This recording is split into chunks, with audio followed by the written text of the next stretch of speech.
The sun was burning high above the streets of Beverly Hills, casting a bright, relentless glow over the city. It was one of those afternoons where the heat seemed to stick to your skin, making even the expensive cars parked along the road look like they were baking in an oven. In the middle of this shimmering heat stood a massive glass building known as Apex Luxury Motors. It was the kind of place where the air conditioning was always blasting at full power, and the cars on the floor cost more than most people's houses. The showroom was sparkling clean, with white marble floors that were so polished you could see your reflection in them. Everything about this place screamed money, from the fancy coffee machine in the waiting area to the sharp suits that the sales team wore on this particular Tuesday. The dealership was buzzing with activity. It was a busy day, and the staff was moving around like sharks in a tank. They were trained to spot a wealthy buyer from a mile away, looking at watches, shoes, and handbags to decide who was worth their time and who wasn't. They were after the big commission, the big sale, the jackpot that would make their whole week. Into this high-pressure environment walked a man who didn't seem to care about any of it.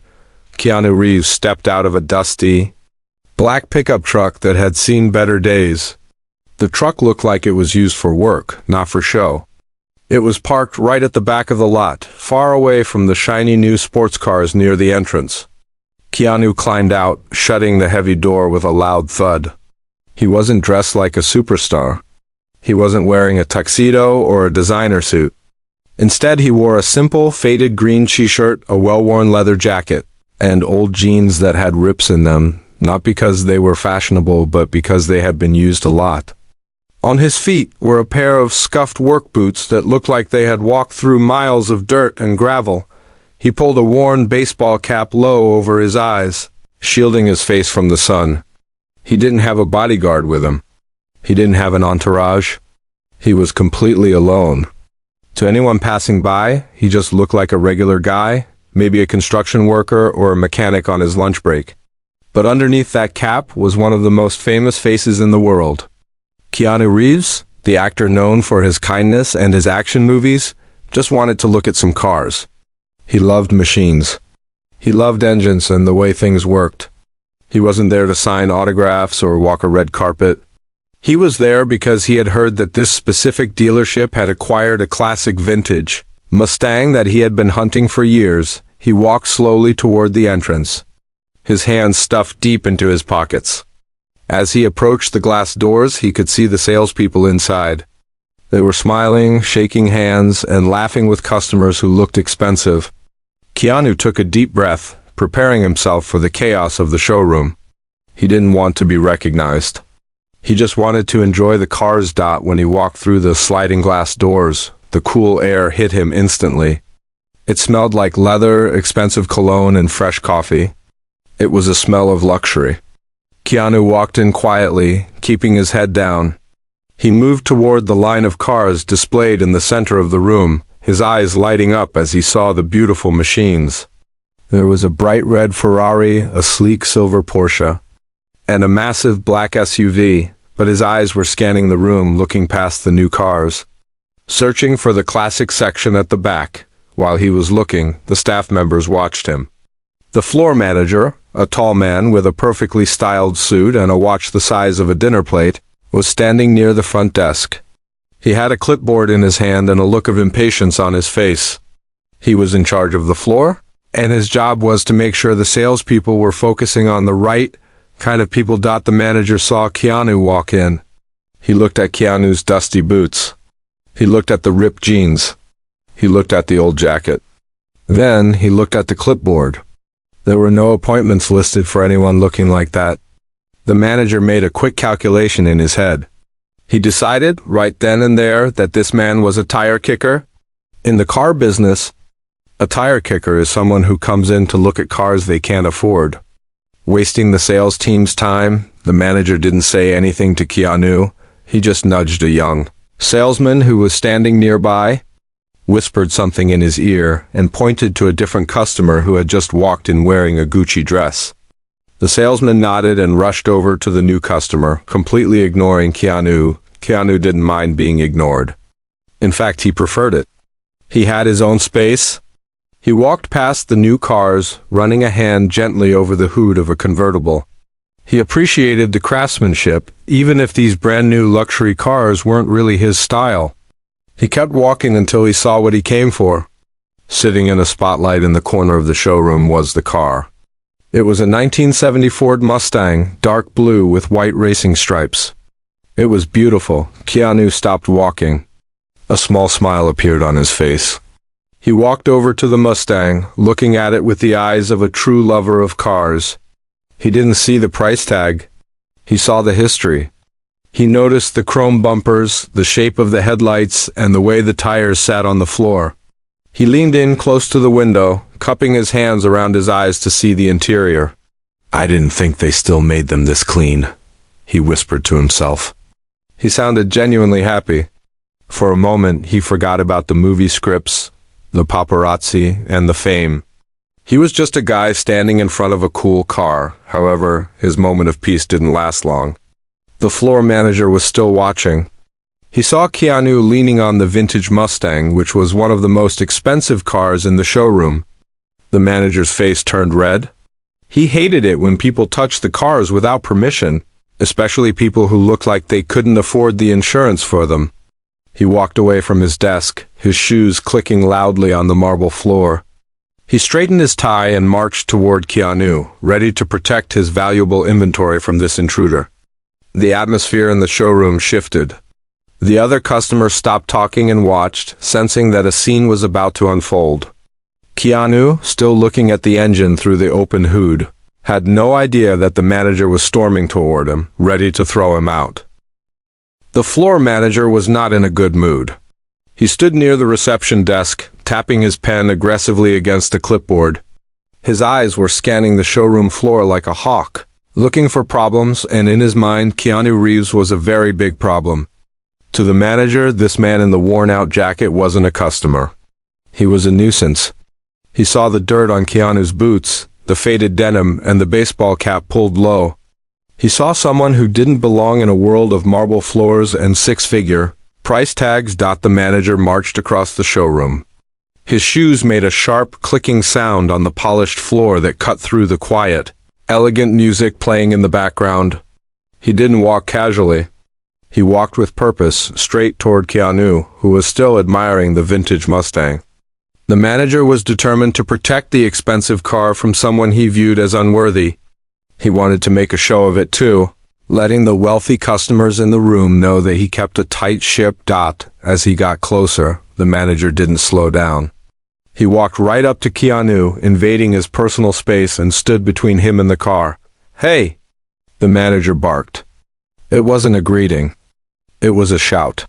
"Step away from the vehicle, now." Keanu turned around slowly. He didn't look startled, just calm. He pulled one hand out of his pocket and adjusted his cap, looking the manager in the eye. "I'm sorry," Keanu said softly.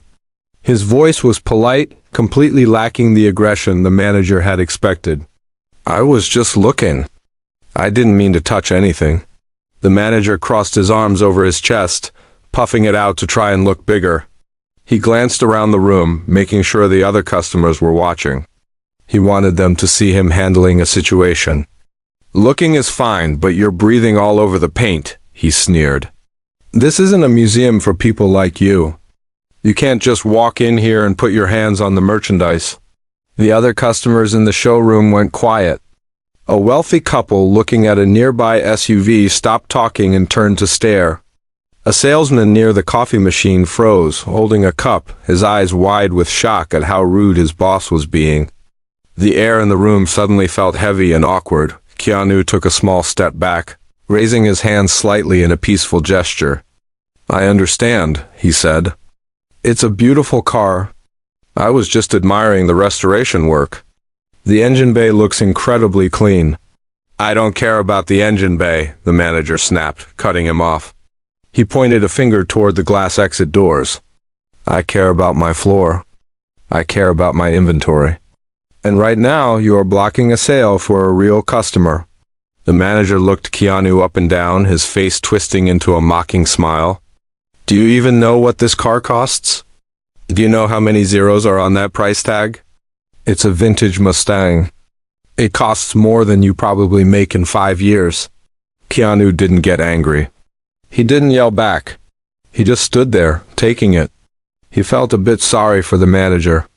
It must be exhausting, he thought, to carry around so much anger and to judge people so quickly. I think I have a good idea of the value, Keanu replied gently. I was actually hoping to ask a few questions about the history of the vehicle. The manager laughed out loud. It was a harsh, loud sound that echoed off the glass walls. You asking about history? He shook his head in disbelief. Look, buddy, let me save you some time. We don't do test drives for jointers, and we certainly don't give history lessons to people who look like they just walked off a construction site. The insult hung in the air. Keanu looked at his clothes. He liked his jacket. He liked his boots because they were comfortable and good for riding motorcycles. He didn't feel the need to defend himself or explain who he was. He knew that his worth wasn't defined by the suit he was wearing. Okay, look, Keanu said, trying one last time to be reasonable. I have cash. I'm serious about buying a classic car. If you could just get the sales manager or maybe the owner. I am the manager here, the man said, puffing out his chest again. And I'm telling you, we are not interested. You are wasting my time. You are wasting the air conditioning in here. Go look at Honda down the street. They have nice, affordable cars for people in your tax bracket. The situation was getting worse by the second. The manager was enjoying his own power trip. He stepped closer, getting right in Keanu's face, trying to intimidate him. You need to leave, he said, his voice dropping to a threatening whisper. Now, before I call security and have you dragged out of here in front of everyone. Keanu looked around the room again. He saw the uncomfortable faces of the customers. He saw the salespeople looking down at their desks, too embarrassed to look at him. He realized that staying any longer wasn't going to help. The magic of seeing the car was gone, replaced by this ugly confrontation. You don't have to call security, Keanu said quietly. He sounded tired, not defeated, just tired of the rudeness. I'm going. Good, the manager snapped, stepping aside to clear a path. And don't come back unless you win the lottery. Keanu turned and began to walk toward the exit. His footsteps were slow and steady. He kept his head down, shielding his face with his cap. He didn't look back at the Mustang and he didn't look back at the manager. He just wanted to get back to the peace and quiet of his own life. As he walked away, the manager wasn't done. He wanted the last word. He wanted to make sure everyone in the room knew who was in charge.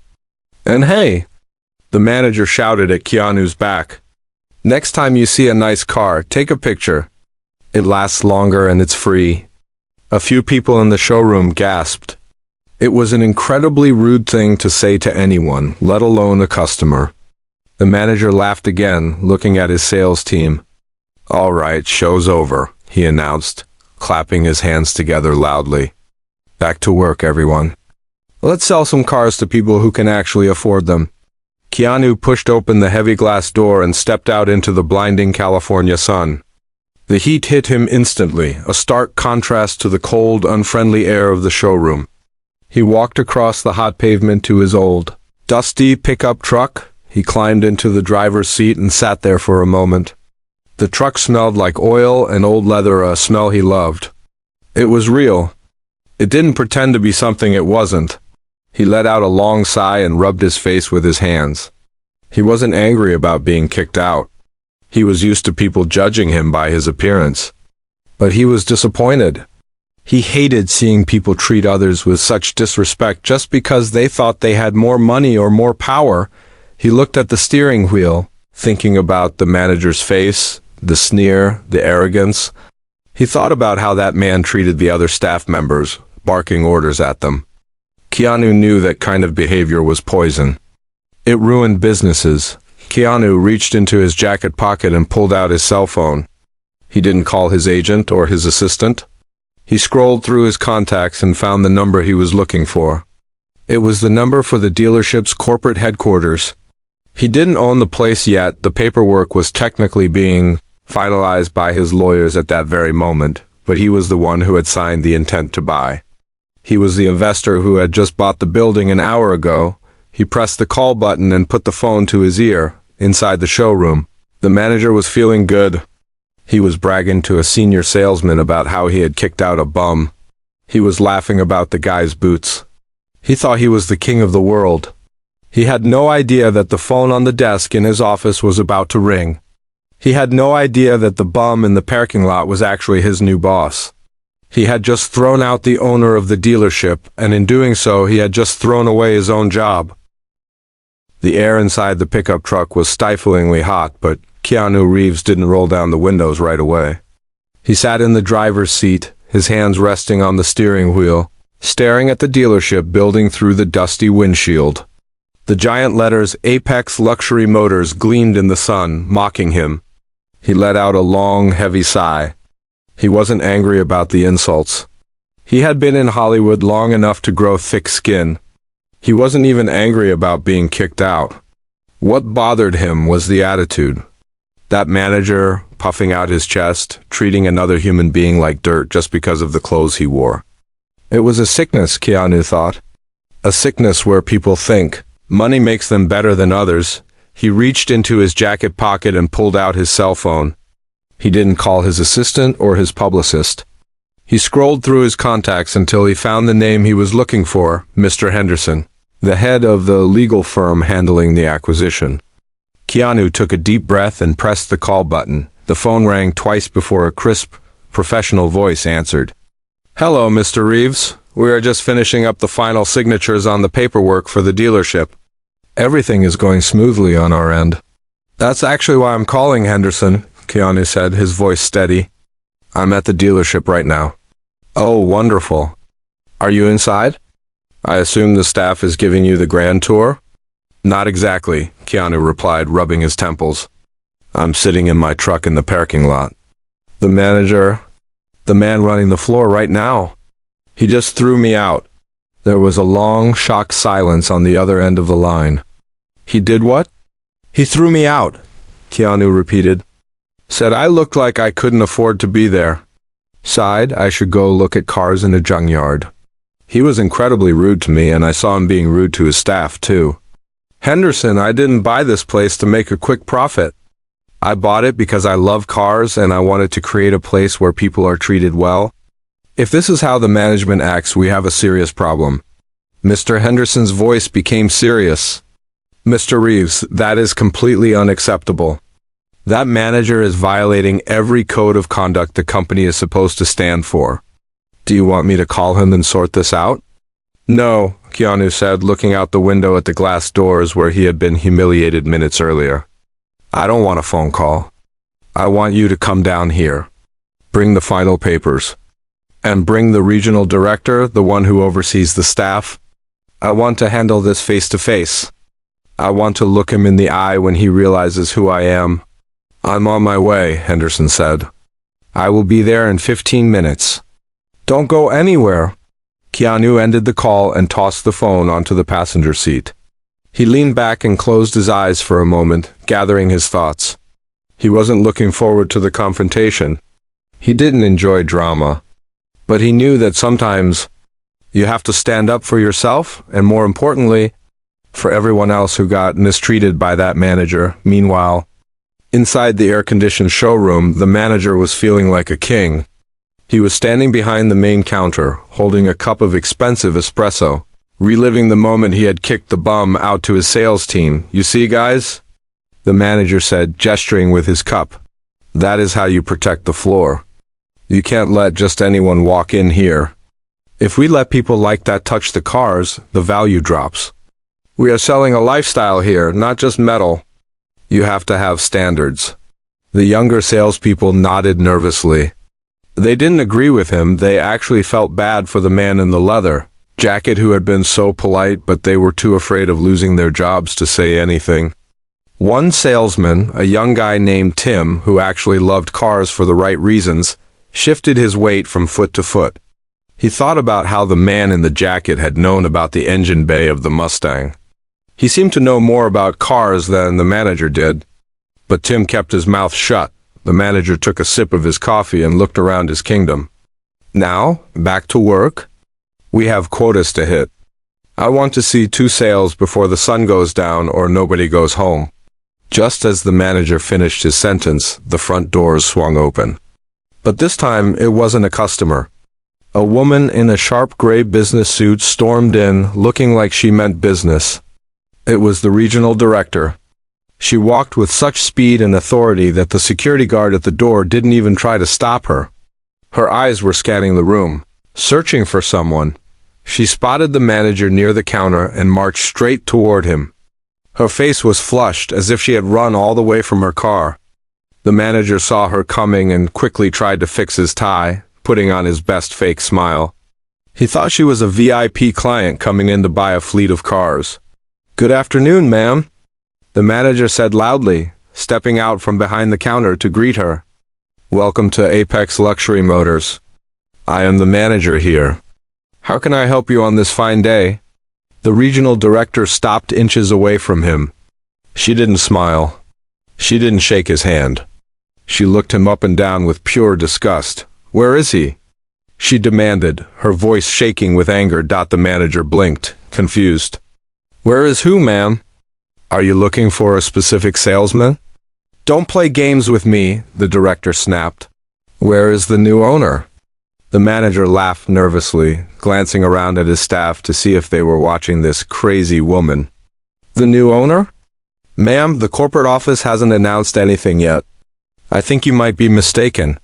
If you're looking for the general manager, that would be me."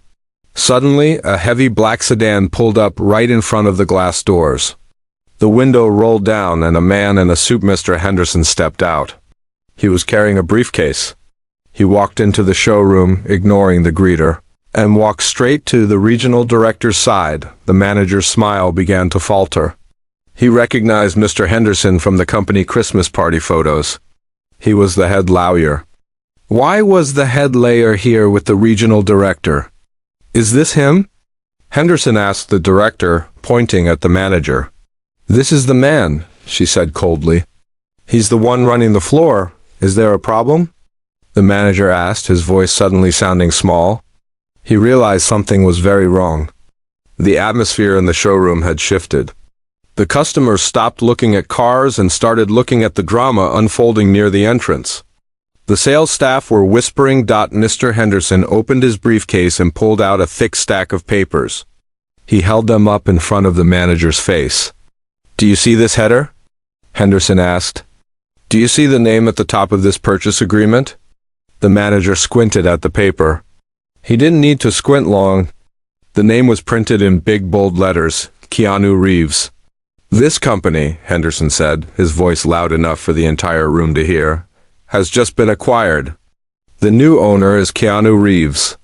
And he is currently sitting in a dusty truck in the parking lot because you were too arrogant to treat him with basic human decency." The room went deadly silent. You could hear a pin drop. The blood drained from the manager's face so fast he looked like he was going to faint. His mouth opened and closed like a fish out of water, but no sound came out. "Keanu Reeves?" the manager stammered. "The actor? The guy in the jacket?" "The guy in the jacket," the regional director said, stepping closer, "is the man who signs your paychecks. Or at least he was the man signing them. You just threw your boss out onto the street." "No. No, that's impossible," the manager whispered, taking a step back. His hands were shaking. He looked like a mechanic. "He looks like a man who appreciates quality," Henderson corrected him. "Unlike you, who apparently only appreciates appearances, Mr. Reeves called us from the parking lot. He told us everything. How you insulted him, how you threatened him, how you treated your staff." The manager looked around the room for support, but he found none. The staff were looking at him with a mix of shock and satisfaction. Even the wealthy customers were shaking their heads in disbelief. I didn't know," the manager stammered. "If I had known who he was—" "It shouldn't matter who he is," the regional director shouted, losing her temper. "You should treat every person who walks through those doors with respect. That is the core of this business. You have failed at your job and you have embarrassed this brand." Mr. Henderson closed his briefcase with a loud snap. "Well," he said, looking at the terrified manager, "I believe Mr. Reeves is waiting for us." We are going to go out there and get him. And when we come back in, you had better be gone? Because if I were you, I wouldn't want to be here when the new owner walks through those doors again." The two corporate officers turned their backs on the manager and walked toward the exit. The manager stood frozen in the middle of the showroom, alone in a sea of expensive cars that he could no longer sell. He watched as the glass doors opened, realizing with a sinking heart in his stomach that his life was about to change forever, and not in a good way. Outside, in the parking lot, the engine of a dusty pickup truck was still running, waiting for the right moment to return. The heavy glass doors of the dealership swung open, and the chime above them rang out, echoing through the suddenly silent showroom. The first person to step inside was Mr. Henderson, the lawyer, looking stern and professional. Following him was the regional director, her face still flushed with anger from the earlier confrontation. But it was the third person who walked in that caused every jaw in the room to drop. It was the man in the dusty jacket. Keanu Reeves stepped onto the marble floor, the solace of his work boots making no sound, but his presence filling the entire room. He didn't look angry. He didn't look vindictive. He just looked calm and determined. He pulled his cap off, revealing his face to the room. There was no mistaking him now. The quiet humility that had made him a beloved icon was there, but so was the steely resolve of a businessman who had been pushed too far. The manager was standing near the Mustang, his face a ghostly shade of white. He looked like he had seen a ghost. His mouth opened and closed, but no words came out. The clipboard he had been holding earlier slipped from his fingers and hit the floor with a loud wooden clap that startled everyone. Keanu walked straight toward the manager. He didn't look at the expensive cars. He didn't look at the other customers. His eyes were locked on the man who had thrown him out only 20 minutes ago. The sales team parted like the Red Sea, creating a path for him. Some of them pulled out their phones, thinking they were seeing a prank. But the serious expressions of Henderson and the director told them this was very real. As Keanu stopped in front of the trembling man, the silence in the room was heavy enough to crush you. The manager finally found his voice, though it was shaking and high-pitched. "Mr. Reeves, I didn't know," he stammered, holding his hands up as if to surrender. "I swear, I didn't recognize you. You have to understand, you looked—" He stopped himself, realizing that saying "you looked poor" would dig the hole even deeper. Keanu looked at him for a long moment. There was no smirk on Keanu's face. He wasn't enjoying this. He just looked sad. He shook his head slowly. "It doesn't matter what I looked like," Keanu said softly, his voice carrying clearly across the quiet showroom. "You shouldn't treat anyone that way. Not a janitor, not a mechanic, not a kid dreaming of a car he can't afford, and certainly not the owner." The regional director stepped forward, standing beside Keanu. "I think Mr. Reeves has made himself clear. This behavior is disgusting. It violates everything we stand for, and frankly, it's bad business. You are done here." She didn't shout. She didn't need to. She pointed toward the back office. "Go, clean out your desk. Security will escort you out. Do not speak to the staff. Do not speak to the customers. Just go." The manager looked around desperately, searching for a friendly face, but there was none. The wealthy customers who he had tried to impress were now looking at him with disdain. The sales staff he had bullied were trying to hide their smiles. He was completely alone. He lowered his head in shame and began the long walk of defeat toward the back room. Every step he took away from the group felt like a pound of weight being lifted off the atmosphere in the showroom. As the manager disappeared, the air seemed to get lighter.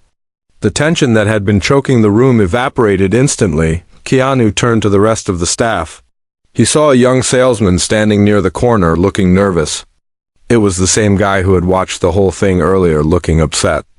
Keanu walked over to him. The young man straightened up, terrified that he was next. "What's your name?" Keanu asked, his voice warm and kind. "Tim." "Sir Tim?" the boy stammered. "It's nice to meet you, Tim," Keanu said, extending his hand. They shook hands. "I saw you looking at the Mustang earlier. Do you like cars, Tim?" Tim's eyes lit up. "Yes, sir. I love them. That Mustang, the engine is a 351 Cleveland, right? It's a dream car. Keanu smiled, a genuine, infectious smile. It is. I love that engine too. It has a sound that you just can't get from the new ones. You know a lot about engines, Tim? That's a good thing. You shouldn't hide that. Tim beamed, standing a little taller. The other staff members relaxed, seeing that their new boss wasn't a monster. He was just a guy who loved cars and hated bullies. Keanu spent the next hour walking around the showroom floor. He didn't act like some distant CEO. He talked to the mechanics in the back, asking them about the lifts and the tools. He talked to the cleaning lady, thanking her for keeping the floors so clean. He listened to them. He laughed with them. He treated every single person with the exact same respect that the old manager had denied him. The customers were amazed. They watched this Hollywood superstar casually leaning against a car, talking shop with a salesman, treating him like an equal. It wasn't a photo opportunity. It was real. One couple, who had been ready to buy a car from the rude manager, walked over to Keanu and told him they were buying a car today just because of how he handled the situation. Eventually, Keanu made his way back to the vintage Mustang. The car was still shining under the spotlight. He ran his hand along the fender again, just like he had done when he first walked in. But this time, nobody stopped him. Nobody yelled, "This is a beautiful machine," Keanu said to the room, mostly to himself. "It deserves to be taken care of by people who love it." He turned to the regional director and Mr. Henderson. "I want to make some changes," he said quietly. "I don't want this place to be a scary castle for rich people. I want it to be a place where a kid can come in with dirty hands and dream about owning a car someday, and nobody will make him feel small for it." "Consider it done," the director replied with a smile. Keanu bought the Mustang that day. He wrote a check on the spot. But he did something else that made the legend of that day spread all over Los Angeles. He signed the title of the car over to the young salesman, Tim. "Take care of her," Keanu told the stunned young man. "But take her out for a drive sometimes, too. Cars are meant to be driven." As Keanu walked out of the dealership for the second time that day, the sun was beginning to set. The air was cooling down. He climbed back into his dusty pickup truck, started the engine, and drove away. He didn't look back at the building or the fancy cars. He was just Keanu, heading home. The next day, the news of what happened spread like wildfire. People heard how the rude manager got fired and how the movie star bought a car for the employee. But the story wasn't really about the firing or the money. It was about the lesson. It was about how the most powerful person in the room was the one wearing the cheapest jacket. Simply because he had the biggest heart. Inside the dealership, the culture changed overnight. There were no more snobby remarks about clothes. No more judging people by their shoes. The sales team greeted everyone with a smile, whether they drove up in a Ferrari or walked in off the street. They never knew who was walking through the door. It could be a regular person, or it could be the owner himself. And thanks to Keanu, they finally understood that it didn't matter. Everyone deserved respect. And deep in the back office, the newly hired manager promoted from within because he actually loved cars hung a small framed photo on the wall. It wasn't a picture of a celebrity. It was a simple quote, "Be nice." It was a lesson that the dealership would never forget. All because a famous actor decided to take a walk in a stranger's shoes.